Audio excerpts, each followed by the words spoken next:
It's 2 o'clock in Central Europe. From AP, UPI, and the major American networks, the news is next on AFN.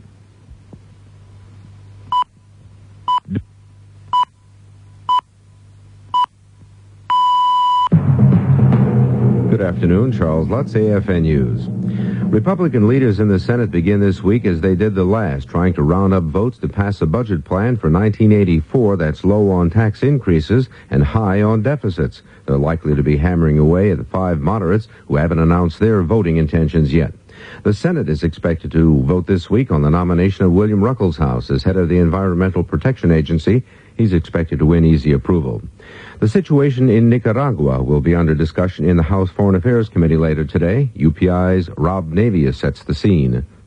The House returns to work today with Central America back on the front burner of the legislative oven. Clemens Zablocki's House Foreign Affairs Committee meets this afternoon to take up a resolution directing President Reagan to furnish certain information to Congress with respect to U.S. activities in Honduras and Nicaragua. The hearing comes less than a week after the House Select Committee on Intelligence voted to cut off secret U.S. military aid to rebels fighting the Nicaraguan government, and less than 2 weeks after the President asked a joint session of Congress for support in providing additional assistance to that region.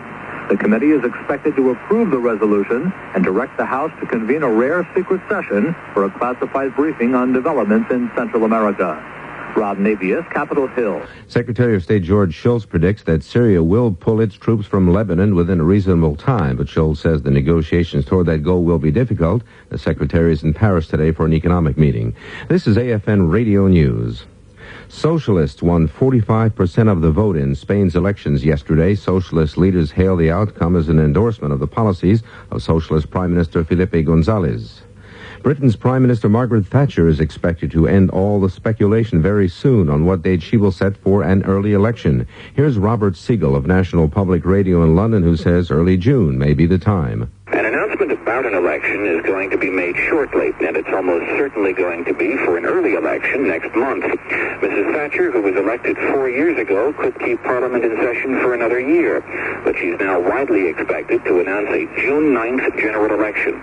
British elections are traditionally on Thursdays, and the Prime Minister has to give 4 weeks' notice, so that makes June 9th the quickest election she could call. Her Conservative Party wants a quick election because at the moment, economic indicators look relatively bright, the opposition parties look especially dim, and the Conservatives reason that a short campaign would leave the least possibility of the government's position eroding or the Labour Party's position improving dramatically.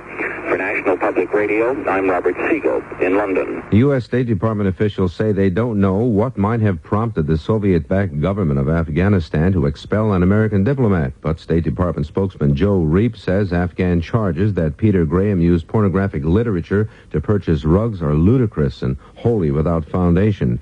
Reep says the State Department is also puzzled about recent arrests by the Afghan secret police of some Afghan citizens who worked at the U.S. Embassy. South Korea has agreed to send the passengers and crew of a hijacked plane back to China while the 6 hijackers stay in South Korea to be dealt with under that country's laws.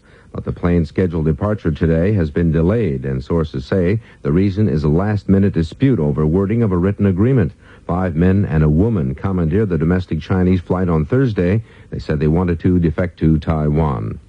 Nearly a week after an earthquake devastated the Central California community of Coalinga, aftershocks are still being felt.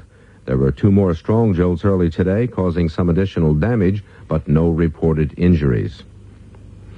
Willie Nelson, with 5 key nominations, is the favorite to go home with an armful of trophies from this evening's Academy of Country Music Awards. The 18th edition of the prestigious Hat Trophy presentation will be televised by NBC from Knott's Berry Farm in California.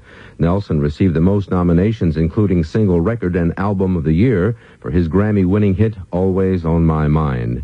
After about 150 test tube babies in 5 years worldwide, an Australian woman is expected to break new ground next month by delivering test tube triplets.